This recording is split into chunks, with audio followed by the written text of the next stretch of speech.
안녕하세요. 취미생활자들을 위한 타로카드 이야기의 쓰레기통입니다. 자, 오늘 해볼 이야기는요, 오늘 만드는 영상은, 지난번 영상에서 잠깐 말씀드렸던 것처럼, 픽토리얼 키트 타로에서 이야기하고 있는, 웨이트 카드의 메이저 카드 1번 마법사 카드에 대한 이야기를 좀 해보려고 그래요. 이번 영상을 포함해서 이 카드 키워드하고 관련된 영상들은 대체로 이제 비슷한 방식으로 혹시나 제가 영상을 꾸준히 다 못 만든다고 할지라도 다른 분들, 이 영상을 보시는 분들은 혼자서 공부하실 때 그렇게 공부하시면 될 거다 하는 의미에서 샘플의 의미에서 만드는 영상이에요.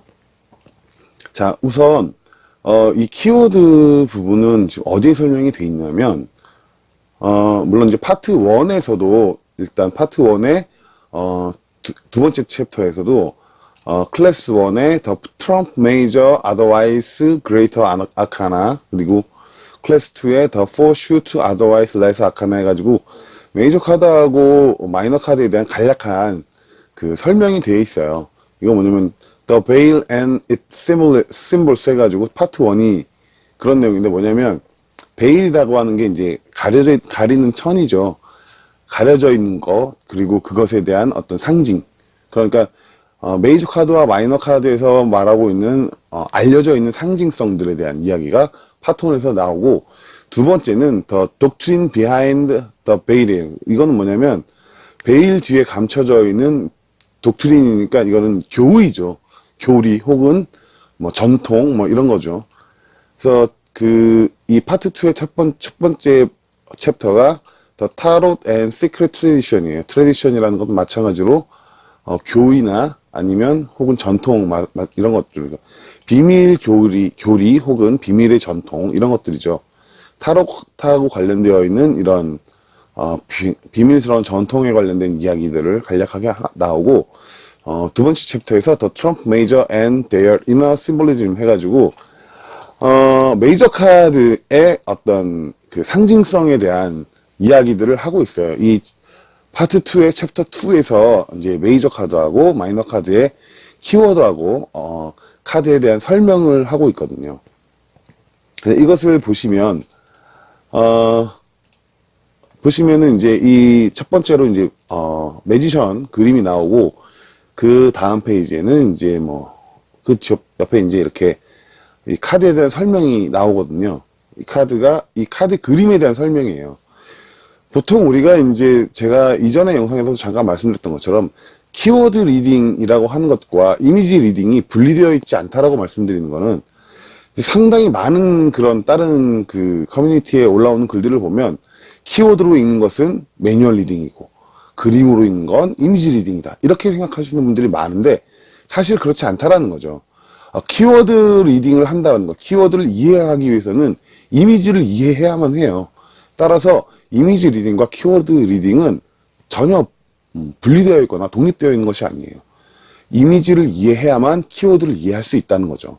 이 두 개가 같이 움직이고 있는 거기 때문에 이미지 리딩과 키워드 리딩은 같은 의미로 보시는 게 맞아요. 그래서 이미지 리딩이라고 해서 별도로 따로 존재하는 것은 아니라는 거죠. 자, 그러면 한번 하나씩 이 문장을 차근차근 살펴보도록 할게요. 자, 첫 번째. 영어는 저도 잘 발음이 안 좋고 잘 못 읽으니까 같이 한번 보도록 해요.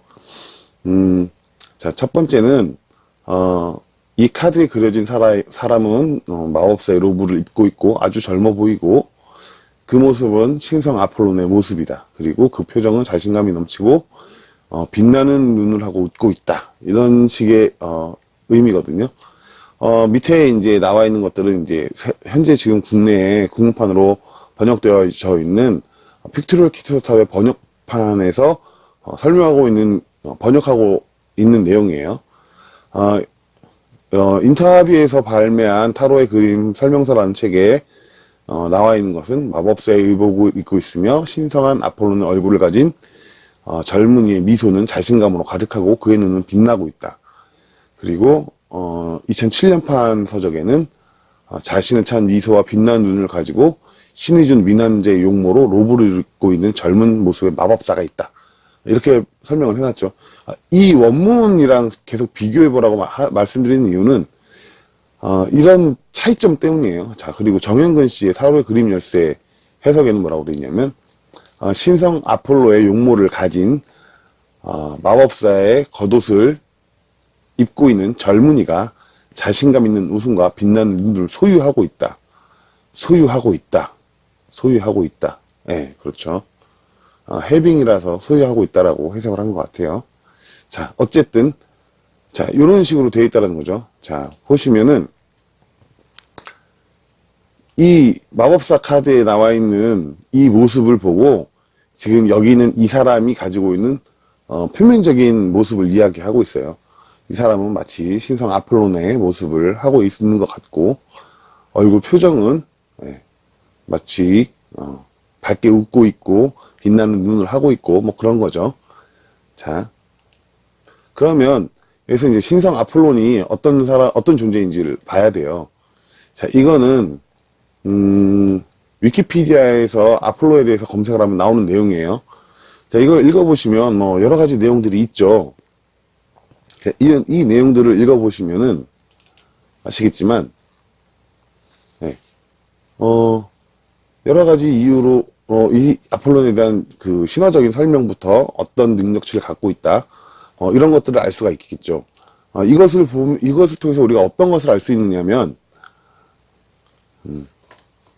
자, 아폴로는 약과 치유에 관련이 되어 있고, 또한 건강에 해롭고 치명적인 역병을 가져올 수 있는 신으로도 여겨졌고, 그리고, 이 사람은, 음악과 시의 수호신이고, 현악계의 발명가이고, 그리고, 도시 기초와 시민헌법의 수립에 호의적이고, 식민지 지배자와 관련이 있어서 외국인의 신이며 도망자들과 난민의 보호자이고, 신성한 법과 관습을 주재하고, 법을 주는 사람이 해석자이고, 교육을 관장하고, 그리고 양떼와 목동의 보호자이며, 또한, 풍부함을 가져다 주며, 번식력과 관련이 있고, 도움과 병동을 악마로부터 구원할 수 있는 신이라서 전염병으로부터 사람을 구출을 하고, 악의 도피자라고 부르기도 하고, 식물을 감염시키고 수확하는 해충의 통제자이자 파괴자이기도 하고, 곡물을 뭐 노구로부터 보호하기도 하고, 뭐 등등등. 이 아폴로라고 하는 신이 어떠한 능력을 갖고 있는 신인지 이야기하고 있죠. 그래서 이 나중에 이제 키워드에 보시면 이제 왜 이 아폴론을 언급을 했는지를 알 수가 있어요. 자, 그 다음에 두 번째 문장을 읽어보면, 그리고 이 사람의 머리에는 신성한 성령의 상징이며 생명의 상징이고, 또한 영혼의 상징인 팔자를 옆으로 눕혀놓은 형태, 우리가 흔히 무한대 표시라고 하죠. 이런 형태가 있죠. 2013년판 인터뷰 서적에서는 젊은이의 머리 위에는 성령의 신비스러운 문장, 끝이 없는 끈과도 같은 생명의 문장이 있고, 그것은 가로로 놓인 팔자처럼 생겨 있고, 2007년판 서적에는 그의 머리에는 생명의 기호이며 무한의 끈처럼 팔자의 모양을 옆으로 눕혀놓은 성령의 신비한 기호가 있다. 이렇게 해석을 해놨고, 정현근 씨의 타로의 그림 열쇠에서는 그의 머리 위에는 신비로운 성령의 기호, 생명의 기호가 있는데, 마치 영원히 계속되는 끝없는 끈과도 같으며, 가로의 자세에서 팔자 숫자 8의 모습을 이룬다. 이렇게 해놨죠. 네. 자, 이게 이제 여기 보면 이제 엔드레스 코드라는 거를 이제 끈으로 그러니까 끝이 없는 끈으로 지금 해석을 해놨죠. 자, 이제 이거를 단순하게 끈이라고 해석을 해야 할지 아니면 상징이라는 말로 해석을 해야 될지는 각자의 판단에 맡길게요. 자, 이건 마찬가지예요. 그게 이제 보시면 이 머리 위에 있는 요 의미를 표현하는 거죠. 자, 그리고 나서 그 다음 문장을 보도록 하죠. 그 다음 문장에 보면 뭐라고 되어 있냐면, 이 사람의 허리에는 뱀의 띠를 하고 있는데, 이 뱀은 자신의 꼬리를 삼키고 있다. 자, 허리에 뱀의 띠를 두르고 있는데, 뱀은 마치 자기 꼬리를 삼키고 있는 것 같아 보인다. 그리고 허리에는 뱀 모양의 허리띠가 있는데 이 뱀은 자신의 꼬리를 삼키고 있는 모습이다. 그리고 그의 허리 주변에는 뱀의 띠가 있으며 그 뱀은 자신의 꼬리를 삼키는 것 같이 보인다. 뭐뭐처럼 보인다라고 해석을 해놨어요. 그쵸? 그 모습은 이거죠. 이 그림을 보시면, 예, 요 허리에 요것이 이 뱀 모양인 거죠. 그리고 꼬리를 밀고 있죠. 삼키는 것처럼 보이는 것인지, 물고 있는 것처럼 보이는 것인지. 그리고, 자, 세 번째 문장을 보도록 해요. 네 번째 문장이네요. 자, 네 번째 문장은, 이 상징은 대부분의 사람에게서 영혼의 전통적인 상징으로 친숙하지만, 여기에서는 그것은 특히 정신에서의 성취, 정신적인 성취에서의 영혼성을 나타내는 것이다. 보면 대부분의 사람들은 이것을 영혼성을 나타내는 관습적인 상징으로 이해하고 있지만 여기에서는 특히 영원한 달성을 의미한다. 이것은 전통적인 영혼의 상징으로 친숙하지만 여기서는 더 특별하게 영적 달성의 영원함을 나타낸다. 이것은 대개 사람들에게 전통적인 영혼의 상징으로 익숙하지만 이곳에서는 보다 특별하게 정신에서의 달성의 영혼을 가르친다. 해석이 다들 막 불편해요. 본인들이 가장 이해하기 쉬운 의미가 어떤 것인지 원문을 보면서 같이 이해하시는 게 좋아요. 그래서 어쨌든 이 무한대의 상징이 표시하는 것은 기본적으로 영원의 상징으로 전통적으로 알려져 있는데 이것이 보통은 이 영원의 상징으로서 생명, 영원한 삶을 의미하는 영속성을 의미하는 경우가 많은데 마법사 카드에서는 이것이 단순히 삶의 영속성이 아니라 정신적인 것, 이 신성에 대한 영원성이라는 거죠. 정신이 가지고 있는 그 정신의 영원성을 나타낸다는 거예요. 그래서 마법사 카드에서는 영원한 생명을 다루는 것이 아니라 정신의 그 영원성, 영속성을 의미한다라는 거 하죠. 그리고 이 마법사가 성취하게 되는 그 정신적으로 성취하는 것, 정신적인 각성은 즉 그 영원성을 가지게 된다라는 것을 표시하고자 하는 의미인 거예요. 이 그림에 보시면은 그리고 그 다음 문장은 이거죠. 마법사의 오른손에는 지팡이가 들려 있어서 이것은 하늘을 향해 있고 왼손은 땅을 가리키고 있다. 자, 이 그림이에요. 자, 마법사의 오른손에는 하늘을 향해 치켜든 지팡이가 있고 왼손은 땅을 가리키고 있고 마법사의 오른손은 요술지팡이가 하늘을 향해 요술지팡이란 말은 없지만 요술지팡이가 하늘을 향해 들려있으면 왼손은 땅을 가리키고 있다. 마법사의 오른손은 하늘을 향해 올려진 지팡이가 있으며 한편으로 왼손은 땅을 가르치고 있다. 그렇죠. 자, 여기서 하늘이라고 단지 표시되어 있는데 여기 보시면 분명하게 헤븐이라고 되어 있거든요. 헤븐이 단순하게 하늘이라는 말은 아니에요. 그냥 하늘이 아니에요. 여기서 말하는 거는. 그러니까 하늘이라는 단순한 의미보단 신의 신성이 머무는 곳. 여기서 말하는 헤븐이라는 거는 신성이 머무는 위치를 의미하는 거죠. 따라서 지팡이가 가르치고 있는 것은 신성이 임하는 곳, 신성이 임하는 곳이고 다른 한편으로 내리는 것은 물질이 임하는 곳이에요. 그러니까 현재 사람들이 살아가고 있는 것, 이 물질이 임하는 곳과 신성이 임하는 곳 그 양쪽을 다 표현하고 있는 거죠. 이 그림에 보시는 이 자세를 의미하는 거예요. 자, 그 다음 문장을 보시면 뭐라고 되어 있냐면 이 이중 신호는 비교의식의 매우 높은 등급의 규칙에 대해서 이미 알고 있다는 것을 의미하는 것이고 이것은 하늘로부터 받게 되는 은혜로움의 상속과 미덕의 빛 그리고 그렇게 위로부터 얻게 된 것과 지상으로부터 파생된 것에 대한 융합을 보여준다라고 저는 해석을 했어요. 그런데 이 다른 서적들에서는 어떻게 해석을 했냐면 이 이중 기호에 대해서는 신비주의 집단에서 등급이 아주 높은 사람들이 잘 알고 있다. 이는 높은 곳에서 끌어내려 낮은 곳에서 보내는 은총, 미덕, 그리고 빛의 강림을 나타낸다. 그리고 다른 서적에서는 이 두 가지 기호는 높은 수준에 부여된 신비함을 나타내는 것으로 알려져 있고 이것은 은총의 내림, 덕목과 영광, 위쪽의 사물에서 당겨내고 아래쪽 사물에서 끌어내는 것을 보여준다.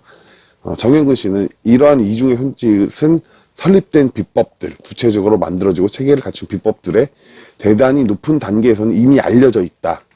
그것은 신의 은총, 미덕, 그리고 영광의 강화를 나타내며 하늘에 있는 것들로부터 끌어당겨져 지상의 것들에게 유도된다. 라고 표현을 해놨어요. 그런데 저는 이것을 왜 융합이라는 의미로 사용을 했냐면, 이 뒤에 나오는 문장들을 보면 이것을 융합으로 보는 것이 더 맞을 거라는 생각을 하는 거죠. 자, 그 다음 문장을 보시면 이렇게 돼 있어요. 뭐냐면 이것들이 보여주는 것은 성령의 힘과 재능의 소유, 그리고 그것에 대한 소통에 대한 것이다. 그래서 다른 책에는 뭐라고 돼 있냐면, 이 카드에서 전반적으로 드러내는 암시는 영혼의 힘과 능력을 지니고 전달하는 것이다. 이게 전달이라고 다들 표현하고, 왜냐하면 앞에서 소통이라고 하는 것으로 전달하는 것으로 표현했으니까 이 뒤에서도 당연스럽게 이것을 전달이라고 이야기하고 있어요. 커뮤니케이션이라는 의미를. 그리고 따라서 전체적인 암시는 권능과 영적인 재능의 소유와 전달, 그리고 두루두루 제안하는 것은 성령의 힘과 소유의 전달, 이렇게 전달이라고 표현을 하거든요. 자, 그러면 다음 문장을 보죠. 자, 마법사의 앞에 있는 테이블에는 4개의 타로 수채 상징들이 놓여 있는데, 이것들이 보여주는 것은 자연 생명적인 요소를 나타내는 것, 물질의 요소죠. 그리고 마법사의 손에 의해서 숙련되기 이전의 모습이고, 이제 마법사는 이것을 그의 뜻대로 숙련하게 될 것이다. 저는 이것을 숙련 혹은 연성이라는 식으로 생각을 했는데, 자, 왜냐하면 저는 이 마법사 카드에서 마법사의 역할은 연금술사의 의미 혹은 현자, 필로소피의 의미로 생각을 했거든요. 이 사람은 그러한 것을 모두 알고 있는 사람, 어떤 물질의 어떤 영적인 부분을 다룰 수 있는 사람으로 봤어요. 그래서 앞에서도 융합이라는 의미로 해석을 했었고, 자, 그래서 여기 보면 뭐라고 되어 있냐면, 다른 책에서는 마법사의 앞에 놓여있는 탁자에는 4가지 타로 수채 상징물들을 나타내는데, 이 물건들은 자연적인 삶의 요소를 나타내는 것이고, 마법사 앞에 놓여 있어서 마법사가 원하는 대로 부린다. 마법사 앞에 탁자에는 4가지 타로 수채 상징이 있는데, 자연 생명의 요소들을 의미하며, 달인의 눈앞에 그가 자신의 의지대로 그것을 바꿀 수 있는 도구처럼 놓여져 있다. 마법사 테이블 위에는 4개의 타로 수채 상징이 놓여져 있고, 자연 생명의 요소들을 나타내는 그것들은 숙련자의 앞에 마치 카운터들처럼 가로놓여 있다. 이거를 왜 카운터들처럼이라고 했는지, 이 카운터가 무슨 카운터라고 생각하는지 설명이 안 돼 있죠. 이게 카운터라고 그걸 이렇게 하면 애매하죠. 그래서 마법사는 자신이 의도하는 바에 따라서 그것들을 개조시킨다 이렇게 해놨어요. 이제 어댑티드 개조라는 의미로 이제 지금 해석을 한 건데, 저는 이걸 연성이라고 생각을 한 게 그 다음 내용을 보시면 알 것 같아요. 자, 그 바로 아래에는 장미와 백합이 있는데, 들판의 꽃과 계곡의 백합은 이 열망의 수련을 보여주듯 정원의 꽃들로 바뀌어 있다 이렇게 돼 있거든요. 속성이 변화가 된 거예요. 들판의 꽃인 야생화, 들장미죠. 들장미하고 계곡의 백합이 정원의 꽃들인 그냥 정원에서 장미와 백합들 정원에 피는 꽃으로 바뀌어 있는 거예요. 그러니까 위치가 바뀌어 있죠. 들판에서 자라는 어떤 들장미하고 계곡에서 피어 있는 이 백합이 정원에서 피어 있어요. 누구의 손에 의해서? 이 마법사의 손에 의해서, 마법사의 능력에 의해서. 이것의 속성이 바뀐 거예요. 변화가 된 거죠. 이러한 변화시키는 능력을 갖고 있는 사람이 마법사라는 거죠. 마법사는 그 하늘의 의지, 하늘의 뜻을 땅에 있는 물질을 땅에서 나오는 이 물질들을 이용해서 이 하늘의 뜻을 가지고 이 물질들의 속성을 자기 마음대로 변화시킬 수 있는 사람. 그래서 저는 앞에서 연성이나 융합이나 이런 의미로 해석을 한 거예요. 이것 때문에. 자, 보시면은 다른 책에서 뭐라고 해석을 해놨냐면, 그 아래에는 장미와 백합이, 평원의 꽃과 계곡의 백합이 정원에 있는 꽃으로 변해 있는데, 이것은 포부의 개발을 의미한다. 이 사람이 이걸 이미 바꿔 놓은 거거든요. 그렇게 야생의 들판의 꽃과 그러니까 야생에서 존재하는 것들을 인위적으로 내가 정원 안에서 만들어낸 그 능력을 갖고 있는 거예요. 뭘로? 테이블 위에 있는 4개의 타로 수트의 상징. 즉 이건 물질이에요. 온 세상에 존재하는 모든 물질의 대표성을 표현하고자 하는 거예요. 그 4가지 수트는 세상에 존재하는 4가지 속성이죠. 자, 그래서 정현근 씨 거에는 뭐라고 되냐면 밑으로는 장미와 백합, 들꽃과 골짜기의 백합이 있는데 이걸 이렇게 해석을 해놨죠. 예. 정원의 꽃들로 변화되어 있으며 포부의 훈련을 보여주기 위한 것이다. 예. 그러니까 저는 이 내용 때문에, 이 한 줄 때문에 이 앞에 있는 내용을 융합이나 혹은 연성 이런 의미로 해석을 한 거예요. 왜냐하면 마법사가 이러한 행위를 하는 사람, 할 수 있는 사람이기 때문에. 그래서 뭐라고 됐냐면 이 카드는 사람 안에 내재되어 있는 신을 투사하고 그것을 통합하고 그것을 초월하고자 하는 의지를 가진 그 의지에 대한 신성한 동기를 나타내고 있다. 그러니까 이 마법사가 사람 안에 있는 그 신의 어떤 능력을 투사하는 거예요. 그래서 지상에 있는 것과 하늘에 있는 의지, 하늘의 의지를 내려받아서 지상에 있는 것을 끌어올려서 이 안에서 융합할 수 있는 것이죠. 그래서 그러한 능력, 그러한 어떤 그런 것을 하고자 하는 의지, 그런 것을 나타내는 것이죠. 그것이 신성한 동기를 가지고 있다는 거죠. 그래서 뭐냐면 다른 책에서는 이 카드는 인간 안에서 신을 반영하는 신성한 동기, 천상과의 결합에서 자유로워지는 의지, 이 카드는 신을 반영하는 인간의 내면과 성스러운 동기를 의미하고 그것을 초월하고 해방하려고 하는 의지, 그 다음에 이 카드는 사람 안에 있는 신성한 동기를 나타내며 조물주를 반영해준다. 그러니까 이 신성한 동기, 사람 안에 조물주를 반영해서 사람 안에 있는 신을 반영해주는 것이고 이것은 하늘 위쪽에 존재하는 것과의 결합으로부터 해방된 상태의 의지를 나타낸다. 자, 이러한 부분이 있는 거예요. 그러니까 이 마법사가 그러한 능력을 갖고 있고 그런 의지를 갖고 있는 사람이라는 거죠. 그러다 보니까 이 사람은 어때요? 겉모습으로 표현되는 건 어때요? 신성 아폴로의 모습을 하고 있으면서 인간 세상에서 신의 어떤 신성, 하늘의 뜻과 땅의 뜻을 연결시켜서 하나로 합쳐주는 그러한 일을 하는 사람인 거죠. 자, 그리고 다음에 뭐라고 되어 있냐면 이것은 또한 모든 단계에 있어서 각각 개별적인 통합을 하는 것이고 그것을 고정하는 것은 매우 높은 의식 수준을 가지고 있어야 한다. 자, 이 앞의 내용에서도 이런 비슷한 내용이 있었죠. 이 마법사는 이 그런 높은 수준의 그 의식에 대해서 이미 알고 있다는 것을 알 수 있죠. 그래서 알고 있기 때문에 이런 것들을 할 수 있는 거예요. 자, 모든 차원에서 개인적인 존재 화합을 의미하며 아주 높은 차원에서 의미해 본다면 존재의 고정을 의미한다. 이것은 또한 모든 개의 존재의 조화이며 그 존재들이 생각하는 높은 의식과 그것이 정착이기도 하다. 뿐만 아니라 이 카드는 모든 수준에서의 개별적인 존재물의 통일이며 대단히 고차원적인 의미로는 생각이다.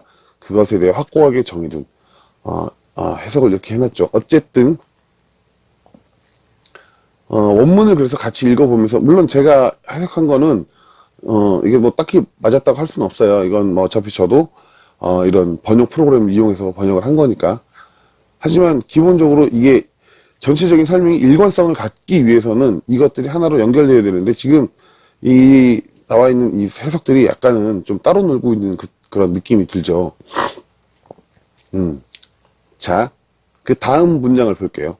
자, 앞에서 내가 생명의 상징이라고 이야기했던 숫자 8에 대한 부분을 좀 더 자세히 이야기하자면 영지주의 기독교에서는 부활한 예수가 8이 되었다. 저는 이제 8번째 하늘이 되었다라고 기억될 것이다라고 이야기한다. 라고 해석을 했는데, 기본적으로, 오그도드가 이게 8이라는 거예요. 숫자 8을 의미하는 거예요. 자, 그러면, 다른 거에서 뭐라고 설명을 했는지 보죠. 그래서, 내가 생명의 문장이라고 명명했던 것에 대해서, 그리고 그 문장이 8이라는 숫자와 맺는 관계에 대해 좀 더 자세히 이야기하자면, 기독교 그노시스 주의에서는 예수의 부활은 8로 변하는 것이라고 부르기도 한다. 생명의 기호와 숫자 8의 연결에 대해 좀 더 깊이 참조할 만한 것은 기독교 영지주의자들이 말하는 그리스도의 부활을 8의 개로의 변화라고 말하는 것으로 기억될 수도 있을 것이다. 정명근 씨는 내가 생명의 기호라고 불렀던 것, 그리고 숫자 8과 그것의 관계에 대해 좀 더 말하자면, 기독교 영지주의에서는 그리스도에서의 부활을 8의 개로의 변화라고 말한다는 것이 기억될 수 있을 것이다. 이렇게 돼 있어요. 자, 그럼 이게 뭘 우리가 판단해야 되냐면, 과연 그러면, 오그도드가 뭐냐? 8이 뭐냐? 이게 뭘 의미하는 거냐? 이걸 한번 볼 필요가 있어요. 자, 마찬가지로 이제 위키피디아에 있는 걸 검색을 하면, 오그도드라는 건, 그러니까 영지주의에서 말하는 오그도드는 뭐냐? 초기 기독교 시대에서 신학자 발렌티누스가, 개발한 건데, 영지주의 체계에서 중요한 역할을 하고, 영지주의 발전 단계에서 나타나는 여러 가지 형태를 구분할 필요가 있는데, 최초 영지주의 체계에서는 7개 하늘에 관한 이론과 오그도드라고 하는 슈퍼 영지의 영역이 포함되어 있다. 그리고 천문학적인 이론은 고정된 별의 구인 그런 것보다도 8 위에 7개 행성구의 개념을 도입하였다. 그래서 이 밑에 보시면은 7개 하늘과 그 위에 있는 지역조차도 창조력의 행사 최하단이자 마지막 단계로 간주되었다. 이게 뭐냐면 이게 오그도드라는 게 그런 어떤 단계라는 거죠. 뭐 하나님이 7일 만에 세상을 만들고 뭐 7번째 날 쉬었다. 그래서 나온 이야기들 중에 하나죠. 자, 보시면 그래서 7 플러스 1에 의해서 8로 만들어지는 시스템, 6 플러스 2의 시스템, 4 플러스 4의 시스템에 대해서 이야기하고 있어요. 위키피디아에서는. 그래서 쭉 읽어보시면 아시겠지만 이 8이 되었다라고 하는 것은 그 초영지 영역, 그러니까 8번째 하늘을 의미하는 거예요. 하늘 위에 하늘. 그러니까 이스라엘의 하늘이 되었다라는 의미인 거죠. 그러니까 여기서 말하는 8이 되었다라고 하는 것은 결과적으로 이스라엘의 하늘이 되었다라는 거예요. 그러니까 예수가 부활해서 하늘에 올라 하나님 성부 오른편에 앉으셨다라는 부분, 그건 성경에 나온 얘기죠. 이 의미가 어떤 식으로 해석이 되는 거면 8번째인 하늘, 그러니까 7개의 하늘을 넘어서는 초영지 영역, 그러니까 영지라고 하는 것 자체가 안다라는 것이거든요. 그러니까 하늘 위에 하늘이라는 거죠. 저는 그래서 이것을 하늘이 되었다는 건 결과적으로 신이 되었다라는 의미로 해석을 할 수 있다라고 보는 거거든요. 단순히 8이 되었다라는 것이 아니라 이 8이라고 하는 것이 갖고 있는 의미가 신이 되었다라는 의미가 되는 거거든요. 그러니까 삼위일체로 놓고 봐도 같은 맥락이죠. 성부, 성자, 성신이 똑같이 하나의 신을 의미하는 거잖아요. 따라서 8이 되었다라고 하는 의미가 결과적으로는 신이 되었다라고 하는 의미하고 동등한 의미가 된다라는 거죠. 이것을 단지 8이 되었다라고 말을 하면 이걸 누가 알아먹겠냐는 거죠. 결과적으로 여기서 8이라고 하는 것은 즉 신성을 의미하는 거예요. 이 마법사 머리 위에 신성을 의미한, 신을 의미하는 이 8이 놓여져 있는 것은 이 마법사의 행위에는 그런 어떤 신의 힘이 계속 가해지고 있다라는 것이죠. 그것을 의미한다고 볼 수 있는 것이죠. 자, 그래서 그 다음 문장을 보시면 이 신성한 숫자는 예루살렘의 위에 있으며 우유와 꿀이 흐르는 땅이며 성령과 주님의 땅이다. 이것이 헤븐이죠. 맨 처음에 나왔었죠. 헤븐에 대해서 성령과 주님의 땅. 이게 단순하게 하늘이 아니라 헤븐이라는 거죠. 이게 헤븐. 홀리랜드인 거죠. 홀리랜드. 그리고 예루살렘의 하늘이죠. 이게 천국이에요. 그러니까 천국이고 신이 있는 곳. 그러니까 이 내용들이 전체적으로 하나로 연결이 돼야지 이제 이해가 될 수 있는 부분이죠. 맨 마지막 문장이 그죠. 그래서 신비주의 기독교 교리에 따르면 숫자 8은 예수를 의미한 숫자고 마찬가지로 예수는 신인 거죠. 성부, 성자, 성신, 삼위일체와도 동일한 의미인 거예요.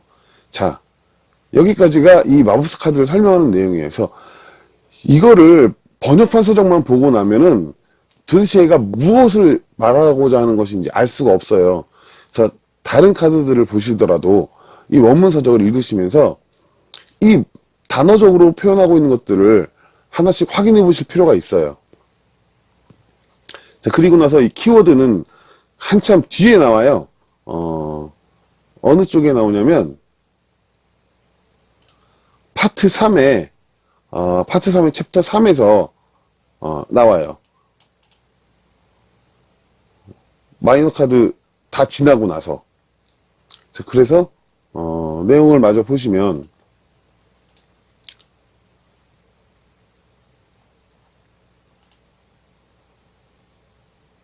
키워드를 한번 보도록 할게요. 키워드. 이제 이 키워드를 한번 쭉 읽어보시면 이렇게 돼 있어요. 파트 3에서 나오는 키워드는 이렇게 돼 있는데, 자, 키워드를 하나씩 살펴보도록 하겠습니다.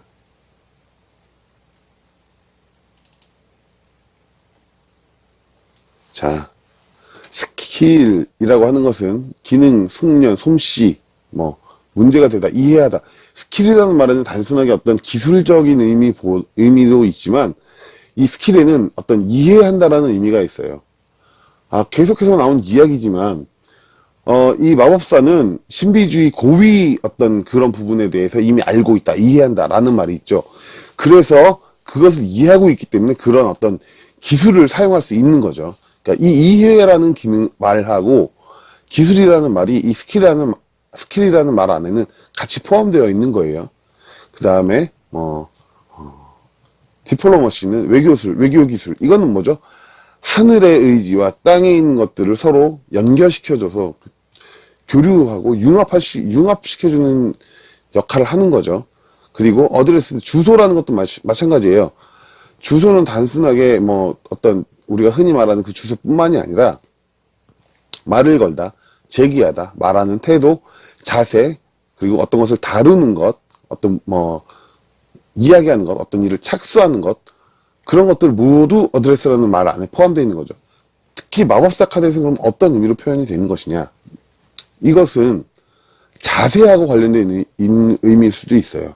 왜냐하면 신비주의 의식에 대해서 이야기하는 것이기 때문에 이런 경우에는 어떤 리추얼 하는 것, 임하는 태도를 의미하는 거죠. 그것을 임하는 태도, 여기서 말하는 어드레스는요, 자세예요, 자세. 특별한 어떤 의식을 행하기 위한 자세, 마음가짐, 이런 것들을 표현하는 거죠. 그 다음에 여기 보면 이제 서틀리티하고 시퀀스란 말이 이제 연결돼서 나와요. 이것은 따로따로 보는 게 아니라 같이 봐야 돼요. 이렇게 지금 세미콜론으로 표시되어 있는 것들은 한 줄로 봐야 되는 거예요. 서틀리티인데 그것이 시크니스와 연결되어 있는 거죠. 서틀리티는 미묘하다, 예민하다, 교묘하다, 교활하다, 희박하다, 세밀하게 구분짓다. 그리고 시크니스는 병, 아름, 탈, 이런 것들이죠. 자, 이게 뭐냐면, 이거는 아폴론이라고 하는 신의 역할 중에 포함되어 있어요. 자, 근데 서틀리티인데 시크니스예요. 그러니까 어떤 병, 이런 것들을 교묘하게 꾸며내어서 구분 짓는 거예요. 이건 어떤 판단하기 어려운 것들을 의미하는 것들이죠. 밑에는 페인이 있어요. 고통, 아픔, 괴로움, 이런 거. 지금 여기 지금 이 내용들은 아폴론이라고 하는 그 형식적인 이미 나타낸 신성에서 가져올 수 있는 의미들인 거죠. 로스도 마찬가지죠. 디스에스터는 재앙, 참사, 이게 마찬가지예요. 이 마법사라고 하는 사람이 행하는 그 모든 것들이 이러한 것들을 가져올 수 있는 거예요. 그게 단순히 이게 마법사이라서가 아니라 이 사람이 어떤 신성을 받았느냐. 아폴론의 신성을 받고 있는 거죠. 아폴론과 같은 그런 신성을 받고 있는 거죠. 그 다음에 여기 보면은 그 다음에 스니어스 오브 에너미스, 적들의 올가미, 그 다음에 셀프 컨피던스, 자신감, 혹은 자신감이 과잉한 것, 자만하는 것을 의미하는 거죠. 자만으로 올 수 있는 것들도 포함하고 있는 얘기예요. 그 다음에 이 두 가지가 합쳐져서 뭐라고 돼 있냐면, 자만감으로 적들의 올가미에 들게 됨. 이건 어떤 자만감으로 유혹이나 함정에 빠지게 됨. 그러니까 패착을 하게 된 그런 실수를 할 수도 있다는 것을 의미하는 거죠. 마법사가. 그 다음에 그 밑에는 뭐라고 되냐면 will, 의지죠. 하고자 하는 의지인데 이것이 여기 뭐라고 되냐면 current if made, 그러니까 질문자가 남다였을 때라면 이것은 무언가를 하고자 하는 의지를 의미하는 것이다. 이게 지금 정방향의 의미들이에요. 정방향의 의미들. 물론 이제 제가 말씀드리는 이 내용이 모두 맞다라고 말씀드릴 수는 없어요. 그리고 다른 책은 여기서 따로 인용을 안 하는 게, 다른 책들에서는 여기에 대해서 단편적인 단어적인 나열만 돼 있거든요. 근데 단편적인 나열만 가지고는 키워드를 제대로 이해할 수 없기 때문에, 가능한 한 키워드는 각 단어가 표현하고 있는 모든 의미들을 다 도출을 해내야 돼요. 사전적으로 사용되어지는 모든 것들, 고어, 페어, 구어 모두 다 추출해낼 수 있는 한 그 단어에서 추출될 수 있는 모든 의미를 다 끄집어내서 이 카드하고 연관되어질 수 있는 부분을 가져다 써야 되는 거죠. 그리고 역방향에서는 어떤 의미가 있냐면, 피식한, 이거는 의사인데, 일반적으로 구제자나 치료자, 이건 마찬가지로 아까 아폴론하고 연관되어 있는 의미죠. 그럼 비유적으로는 고통이나 질병, 범민 따위를 고쳐주거나 덜어주는 사람을 의미하고, 의사를 일반적으로 칭할 때는 닥터라고 표현하지만, 형식적으로 말을 할 때는, 그러니까, 피지컬이라고 얘기한다는 거죠. 그러니까 닥터하고 피지컬은 기본적으로 동의어이지만, 이게 닥터가 아니라 여기서 피지컬이라고 칭한 의미가 따로 있는 거죠. 그다음에 마구스는 동방박사, 뭐 마법사, 점술사, 사제를 다 통칭해서 마구스라고 하고, 어떤 마기가 마법사죠. 마술 쓰는 사람, 고대에서는 점성가나 마술사를 다 마구스라고 얘기했던 거죠. 그다음에 멘탈 디세스, 이거는 정신병, 정신적인 불안정 상태. 그다음에 디스그레이스, 이거는 불명예 되는 것, 수치가 되는 것, 총애를 잃게 되는 것. 자, 이건 정방향의 의미하고도 다 연관되어 있는 의미들이에요. 자, 그다음에 디스콰이트, 사회적인 불안감, 마음의 불안감, 마음의 평온을 잃게 하는 것, 잃어버리는 것. 자, 그런 것들이죠. 자, 이게 역방향일 경우에 이런 의미로 쓰일 수 있다라는 거죠. 자, 이거는 다 정방향의 의미라고 비교해서 봐야 돼요. 왜 그러냐면, 자, 재앙, 참사, 디스테스터하고 디스콰이트하고 연결되어 있죠. 그리고 앞에 서틀리티, 시크니스는 멘탈 디스테스터하고 그다음에 디스그레이스하고도 연관되어 있죠. 그리고 디폴리마시는 피시컨이나 그다음에 스킬, 이런 것들이 연관되어 있죠. 자, 이것이 기본적으로는 정방향이랑 다 한 의미지만 역방향이 나왔을 땐 이 의미가 좀 더 강해지는 거예요. 보통 우리가 마법사 카드에서 역방향으로 나오면 마법사 카드를 사기꾼이라고 표현하는 경우가 많아요. 사기꾼. 근데 실질적으로 보시다시피 마법사 카드 자체에는 사기꾼이라는 의미 자체는 없어요. 오히려 사기꾼이라는 의미는 정방향 쪽에 가깝죠. 정방향 쪽의 의미, 뭐 어떤 게 사기꾼이랑 같을까요? 자, 서틀리티, 시크니스가, 이게 병, 탈을 씌워서 내용을 교묘하게 꾸며내어 구분짓다. 이게 대표적으로 사기꾼이 하는 짓이죠. 오히려 이게 정방향에 이런 의미가 들어있어요. 역방향이 아니라. 이걸 잘 판단하셔야 돼요. 사람들이 대체적으로 마법사 카드의 정방향을 뭐냐면, 기술이 좋은 사람, 말빨이 좋은 사람, 이렇게 표현하고, 역방향으로 나오면 그걸 이용해서 사기를 치는 사람이라고 표현을 하는데, 실질적으로는 그렇진 않죠. 실질적으로는 오히려 정방향 쪽에 이런 어떤 교묘하게 꾸며내서 구분짓다, 이런 의미는 정방향이 있어요. 다만 역방향에서는 마구스라는 게 있죠. 마술사. 그러니까 이 어떤 사기꾼의 의미를 어디에서 가져오는 거냐면 이 마구스에서 가져오는 거예요. 마법사, 마술사. 마법사는 꾸며내는 사람이라고 판단하는 거죠. 그런데 실질적으로 고대의 마법사, 마술사는 거짓말쟁이는 아니죠.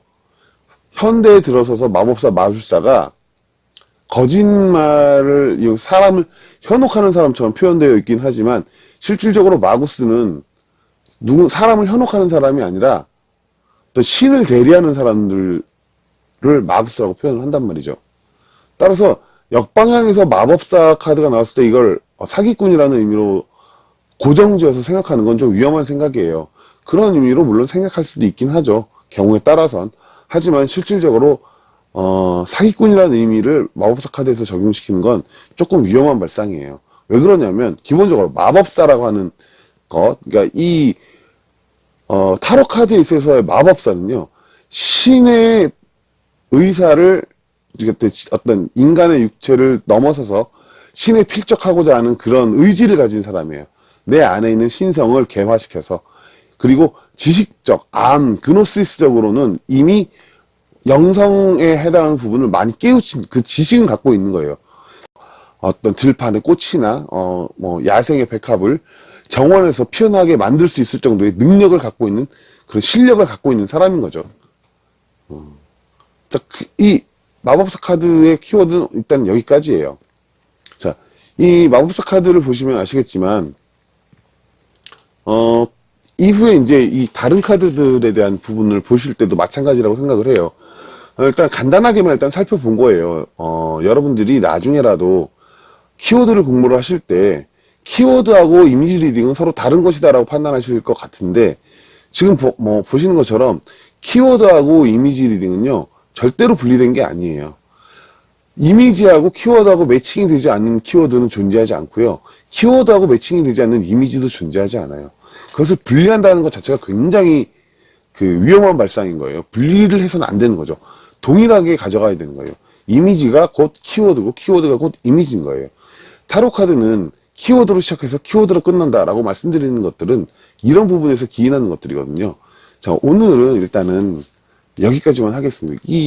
제가 뭐 더 자세하게 설명을 드리고 싶어도 이게 영상으로 해서 하자고 하면 이게 한도 끝도 없거든요.